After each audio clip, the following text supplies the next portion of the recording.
সেখানে রেখে তারপরে তারা চলে যাচ্ছে এবং আমরা শুনতে পাচ্ছি সীমান্তের ওই পাড়ে অনেক মানুষকে তারা সমাবেত করেছে বাংলাদেশে পুশিং করার জন্য।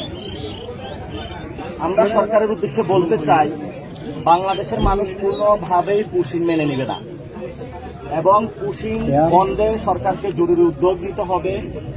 সরকার যদি কঠোর হস্তে সীমান্ত হত্যা থেকে শুরু করে সীমান্তে মাদক চোরাচালান সন্ত্রাসী কার্যক্রম ভারতীয় বাহিনী করে থাকে, এটা বন্ধ করতে উদ্যোগ নিতে পূর্ব থেকেই, তাহলে আজকে ভারত এই ধরনের সাহস পেত না।